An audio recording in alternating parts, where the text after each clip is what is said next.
Hello दोस्तों, JSSC परीक्षा में एक बार फिर से आपका स्वागत है। तो आज हम लोग झारखंड सहायक आचार्य पेपर 2 हिंदी के लिए अगले वीडियो के बारे में पढ़ने वाले हैं। इस वीडियो में हम लोग कैमरे में बंद अपाहिज कविता को पढ़ेंगे और इसके शब्दार्थ को समझेंगे। ठीक है। कैमरे में बंद अपाहिज चैप्टर को लिखे हैं रघुवीर सहाय। कौन लिखे हैं? तो रघुवीर सहाय लिखे हैं। तो चलिए हम लोग लेखक के जीवन परिचय से आरंभ करते हैं। देखिए, कैमरे में बंद अपाहिज के लेखक हैं वह हैं रघुवीर सहाय। ठीक है, याद रखिएगा, कैमरे में बंद अपाहिज के लेखक कौन हैं? तो रघुवीर सहाय हैं। इनका जन्म हुआ था 1929 में लखनऊ यूपी में और मृत्यु हुआ था यहाँ पास 1990 में। ठीक है, 1900 हो गया है गलती से दोस्तों, 1990 कर लीजिए, दिल्ली में। ठीक है, चलिए देखिए, शिक्षा ग्रहण ये कहाँ से किए थे? तो ये लखनऊ विश्वविद्यालय से अंग्रेजी में एमए किए थे। ठीक है, लखनऊ विश्वविद्यालय से अंग्रेजी में एमए किए थे। ठीक है, देखिए, इनके द्वारा जो प्रमुख रचना किया गया था वह है सीढ़ियों पर धूप में, हंसो हंसो जल्दी हंसो और आत्महत्या के विरुद्ध और रामदास और कैमरे में बंद अपाहिज। ये रचना इनके द्वारा किया गया था। इनकी रचनाएं जो है ना वो दूसरा सप्तक में संकलित किया गया है, जो कि 1951 में प्रकाशित किया गया था। तो दूसरा सप्तक किसके द्वारा संकलित किया गया है? तो अज्ञेय जी के द्वारा, ये भी याद रखिएगा। ठीक है, तो उनकी जो प्रमुख रचनाएं हैं वो किस में संकलित किया गया है? तो दूसरा सप्तक में। दूसरा सप्तक के संकलितकर्ता कौन है? तो अज्ञेय है। ठीक है, देखिए, इनको कौन सा पुरस्कार मिल चुका है? तो साहित्य अकादमी पुरस्कार इनको मिल चुका है। ठीक है, और ये पत्रकारिता का भी काम किए थे, जैसे ऑल इंडिया रेडियो के हिंदी समाचार विभाग से ये संबद्ध थे। और पत्रिका कल्पना, ये हैदराबाद का है पत्रिका, तो इसका भी ये प्रकाशन किए थे। और दैनिक नव भारत टाइम्स में भी ये कार्य किए थे और दीनमान पत्रिका में भी ये कार्य किए थे। ठीक है, चलिए आगे देखते हैं। आगे देखिए, कैमरे में बंद अपाहिज जो कि लोग भूल गए हैं संग्रह से लिया गया है। तो प्रश्न आएगा कि बताइए कि कैमरे में बंद अपाहिज किस संग्रह से लिया गया है? तो संग्रह का नाम है लोग भूल गए हैं। ठीक है, इस कविता का तात्पर्य यह है कि किसी की पीड़ा को बहुत बड़े दर्शक वर्ग तक पहुंचाने वाले व्यक्ति को उस पीड़ा के प्रति स्वयं संवेदनशील होने और दूसरे को संवेदनशील बनाने का दावेदार होना चाहिए। देखिए, कहने का मतलब कि यदि आप किसी भी अपाहिज का इंटरव्यू ले रहे हैं तो अपाहिजों के प्रति आपके भी दिल में एक लगाव, एक सम्मान कुछ होना चाहिए। ठीक है, तभी जो है ना वो इंटरव्यू जो होगा वो संवेदनशील प्रक्रिया से होगा। ठीक है, उनके भावनाओं को, उनके दुख को साक्षात्कार करने वाले व्यक्ति में समझ होना चाहिए। ठीक है, देखिए, कवि बताना चाहते हैं कि शारीरिक चुनौती को झेलने वाले जो व्यक्ति हैं, ठीक है, तो शारीरिक चुनौती को झेलने वाला व्यक्ति से टेलीविज़न कैमरे के सामने किस तरह के सवाल पूछे जाएंगे और कार्यक्रम को सफल बनाने के लिए उसे कैसी भंगिमा की अपेक्षा की जाएगी। देखिए, टेलीविज़न का कैमरा तो वहाँ पास चालू है और सामने जो अपाहिज बैठा है उसे ऐसा प्रश्न पूछा जाएगा, ठीक है, कि चाहता है आदमी, जो इंटरव्यूअर होता है वो चाहता है, ठीक है, जो इंटरव्यू लेता है कि ये कुछ ऐसा बात बोले ताकि दर्शक को आकर्षक लगे। ठीक है, अब देखिए, इधर से दुखदाई प्रश्न पूछेगा तो ऑटोमेटिक है कि अपाहिज रुक जाएगा थोड़ा सा। सवाल का जवाब तो उसका आएगा उसको, लेकिन वो खुद रुक जाएगा। ठीक है, तो इसी सब चीज़ के बारे में जो है ना इस कविता में समझाया गया है। अब देखिए, इस कविता को शारीरिक चुनौती झेलते लोगों के प्रति संवेदनशील नज़रिया अपनाने के लिए प्रेरित करते पार्ट के रूप में भी देखा जा सकता है। ठीक है, माने जिसके साथ शारीरिक चुनौती है, ठीक है, वो अपाहिज हैं, तो उनके प्रति संवेदनशील बनाने की एक नज़रिया को ये कविता प्रेरित करता है। और साथ ही इसमें कवि ने बताया है कि धूर संवेदनशीलता को रेखांकित करने का तरीका अपनाया है। वह दिखलाता है कि किस तरह करुणा जगाने के मकसद से शुरू हुआ कार्यक्रम क्रूर बन जाता है। कहने का मतलब कि जब किसी अपाहिज का इंटरव्यू लिया जाता है तो अपाहिज नाम सुन के हम लोग के माइंड में एक करुणा जैसा भाव उत्पन्न होता है, लेकिन उस करुणा जैसे भाव उत्पन्न होने वाले शो में जो इंटरव्यूअर होता है वह ऐसा ऐसा प्रश्न उससे पूछा है सामने वाला अपाहिज व्यक्ति से कि वो करुणा के भाव से क्रूरता में ट्रांसफ़र हो जाता है।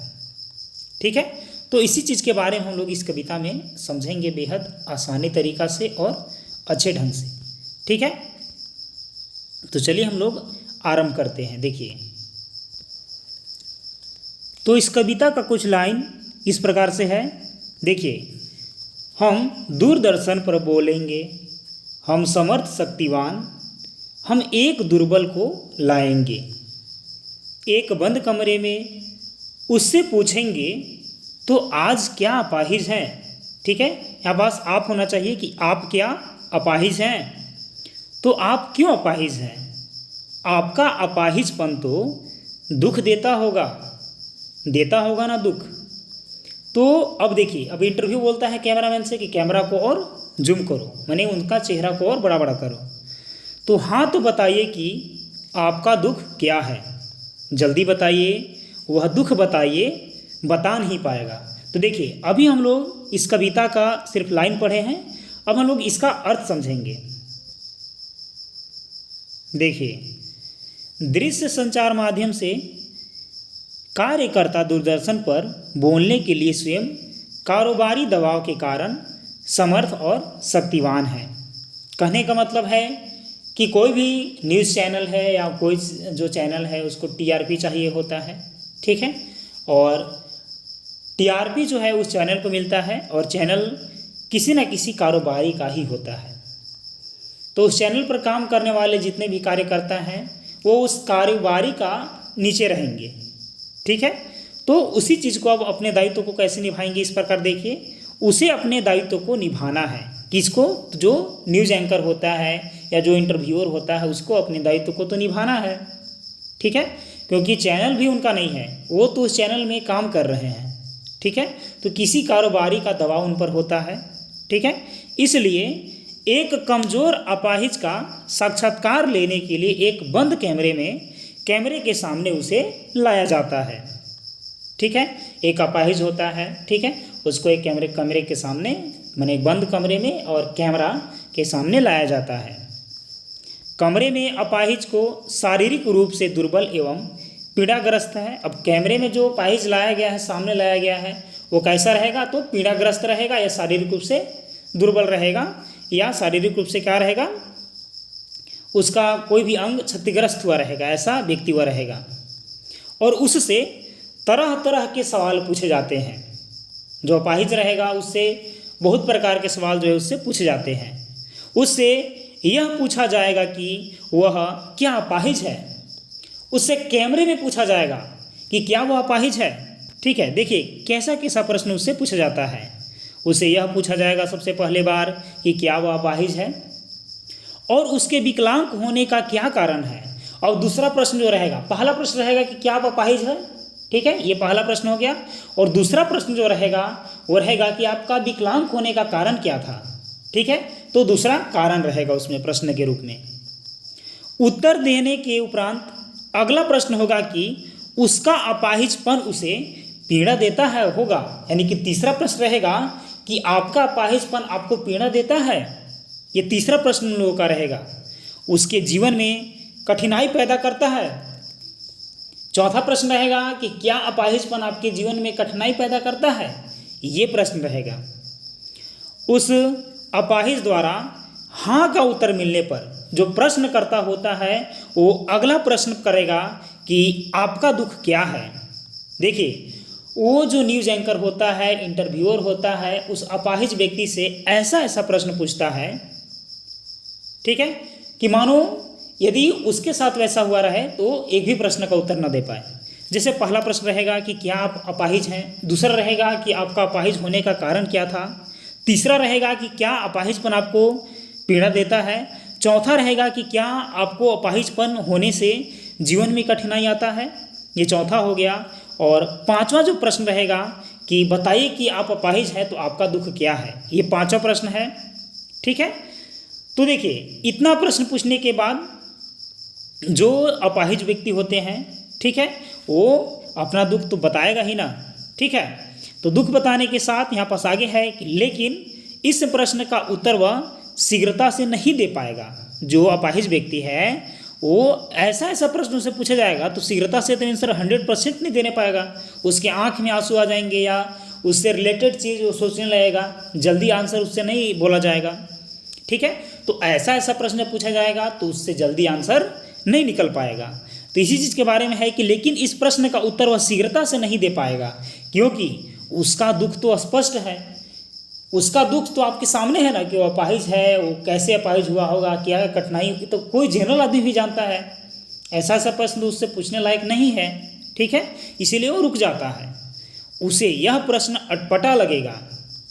अब देखिए, अब साक्षात आपके सामने वो आदमी बैठा है और आपसे खुद पूछेगा कि आपको अपाहिज होने से जीवन में क्या कठिनाई आती है। अरे तो आप देख तो रहे हैं ना कि क्या क्या कठिनाई उसको आ रहे हैं, ठीक है। तो इसी चीज़ के बारे में है। अपने आप को इस प्रश्न का उत्तर देने में असमर्थ पाकर वह चुप ही रहता है। जो अपाहिज व्यक्ति रहता है वो इस प्रकार का प्रश्न का आंसर देने में असमर्थ हो जाता है, वह अब क्या करेगा तो चुप ही रहता है, ठीक है। चलिए अब हम लोग आगे बढ़ते हैं। कविता का दूसरा स्टैंजा है कि सोचिए, बताइए आपको अपाहिज होकर कैसा लगता है। कैसा यानी कैसा लगता है, ठीक है। हम खुद इशारे से बताएंगे कि क्या ऐसा, और जो न्यूज एंकर होता है वो खुद बताएगा कि क्या ऐसा लगता है, क्या ऐसा लगता है। फिर पूछेगा कि सोचिए, बताइए, थोड़ी कोशिश करिए, ठीक है। तो फिर वो न्यूज एंकर बोलेगा कि यह अवसर मत खोइए, आप बताइए। आप जानते हैं कि कार्यक्रम रोचक बनाने के वास्ते हम पूछ पूछ कर उसको रुला देंगे। न्यूज एंकर क्या है, अपाहिज व्यक्ति से ऐसा सा प्रश्न पूछता है कि वो जो अपाहिज व्यक्ति है ना वो कैमरे के सामने रोने लगता है, ठीक है।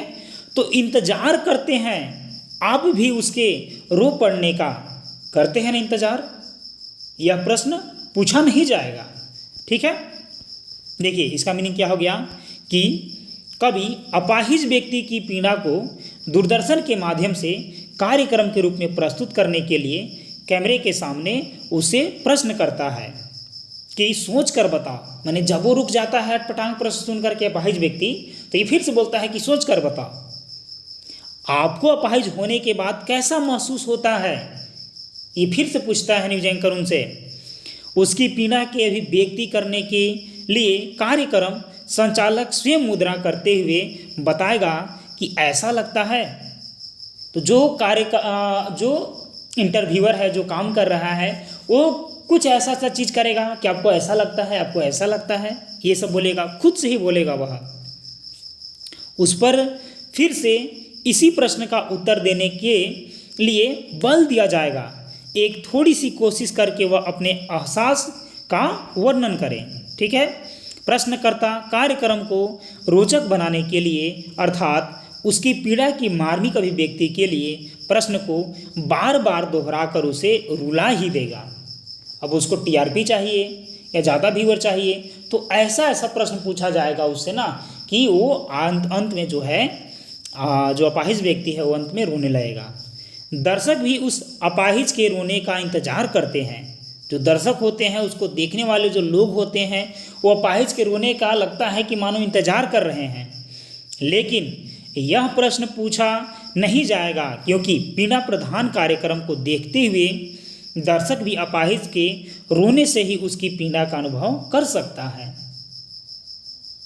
वह उसका आंसर नहीं सुनिएगा ना, फिर भी आपको वह आंसर समझ में आ जाएगा यदि अपाहिज व्यक्ति की आंख में आंसू आ जाता है तो, ठीक है। चलिए तीसरा स्टैंजा है कि फिर हम पर्दे पर दिखलाएंगे फूली हुई आँख की एक बड़ी तस्वीर, बहुत बड़ी तस्वीर, और उसके होठों पर एक कसमसाहट जो रहेगा वो भी दिखलाएंगे। आशा है आप उसे उसकी अपंगता की पीड़ा मानेंगे। मैंने निजी अंकर ये सोचता है कि वो जो रोने लगता है उसको जो देखने वाले दर्शक हैं वो उसको अपंगता का पीड़ा मानेंगे। एक और कोशिश, दर्शक धीरज रखिए, देखिए हमें दोनों एक संग रुलाने हैं, हमें दोनों एक संग रुलाने हैं, आप और वह दोनों। कैमरा बस करो, नहीं हुआ रहने दो, पर्दे पर वक्त की कीमत है। और एंकर ऐसे बोलेगा कि नहीं अब बंद कर दो। अब मुस्कुराएंगे हम, आप देख रहे थे सामाजिक उद्देश्य की युक्त कार्यक्रम, बस थोड़ी ही कसर रह गई है। धन्यवाद अब बोल देगा उसके बाद उस अपाहिज व्यक्ति को निजी एंकर। देखिए इससे मतलब क्या हुआ कि कवि कहते हैं कि कार्यकर्ता अपाहिज से बार बार प्रश्न करके उसे रोने के लिए क्या कर देता है, तो बाध्य कर देता है, मजबूर कर देता है। उसके रोने से आंखें फूल जाएगी, तब उसकी आंखों फूली तस्वीरों को दूरदर्शन के पर्दे पर दिखाए जाएंगे और जूम करके उसको दिखाया जाएगा, तथा उसके होठों पर उत्पन्न बेचैनी की तस्वीरों को भी दिखाया जाएगा। जो उसके होठ पर बेचैनी आया है ना, वो भी दिखाया जाएगा। दर्शक इसे उसके अपाहिजपन की पीड़ा समझेंगे। दर्शक सोचेंगे ना कि वो तो अपाहिज है इसीलिए रो रहा है, लेकिन नहीं, वो प्रश्न को सुन करके रो रहा है कि उससे उस प्रकार का प्रश्न पूछा जा रहा है।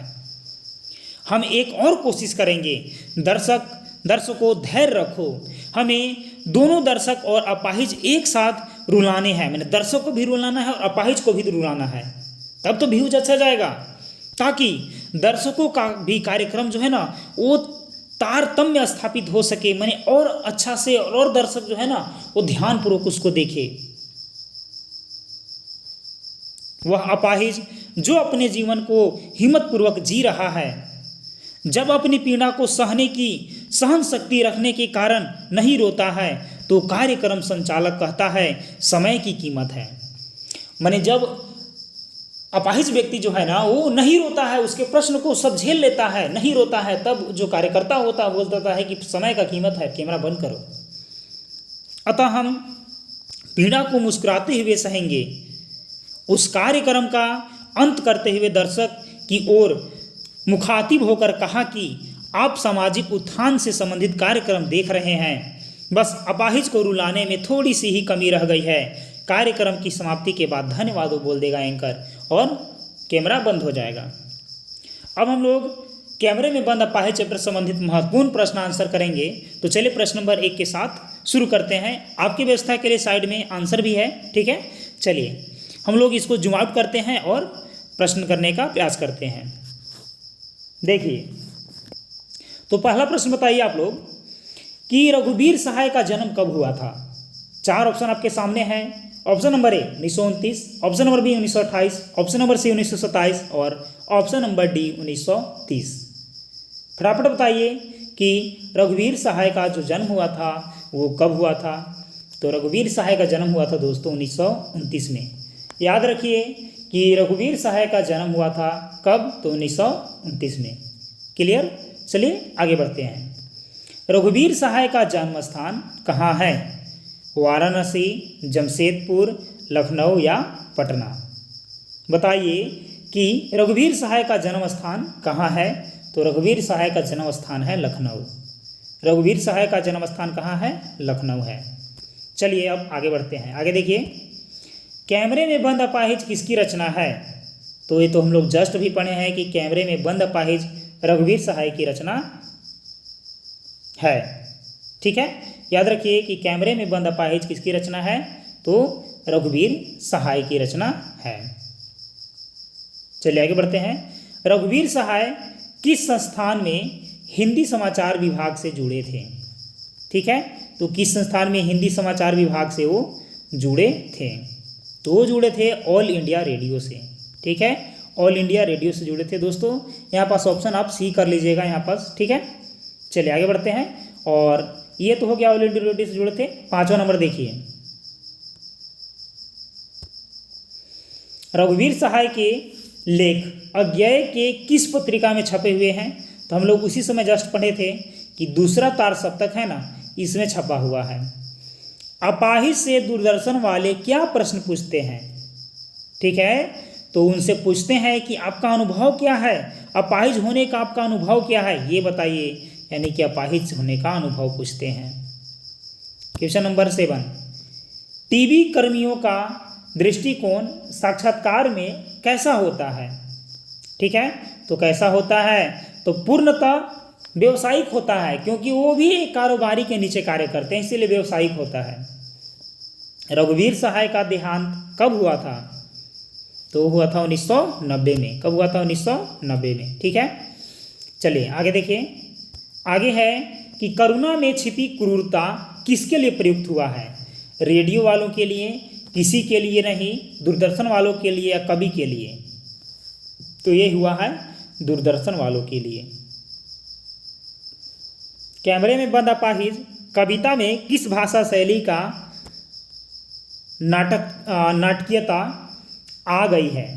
ठीक है, तो किस भाषा शैली का नाटकीयता आ गया है? तो चित्रात्मक शैली का। याद रखिए कैसा? तो चित्रात्मक। ठीक है, चलिए आगे बढ़ते हैं क्वेश्चन नंबर 11 की ओर।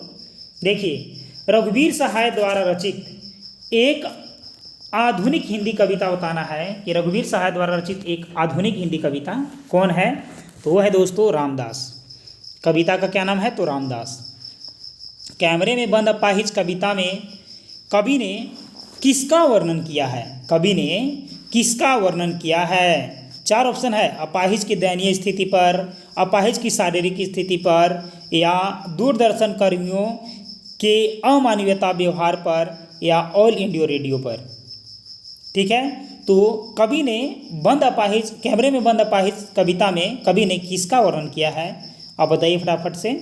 तो अपाहिज की दयनीय स्थिति पर उन्होंने किया है।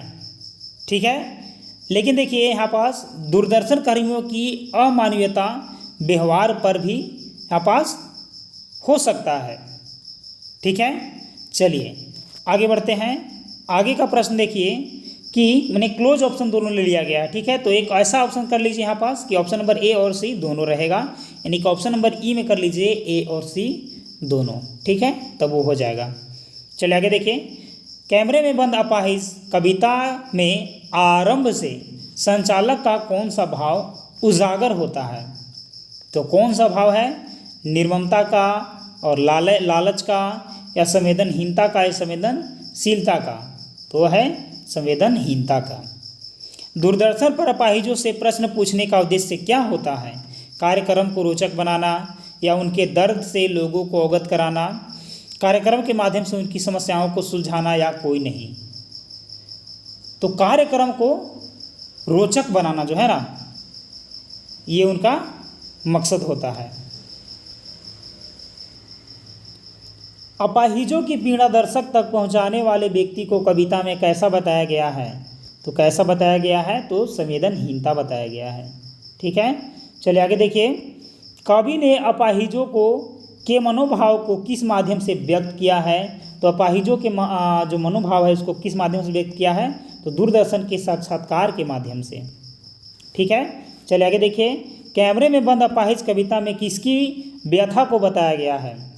ठीक है, तो अपाहिजों की व्यथा को बताया गया है। निम्न में से किस पत्रिका का संबंध रघुवीर सहाय से है? तो वह है दिनमान का, नवभारत टाइम का, कल्पना का, तो सभी का। ठीक है, सभी कविता का।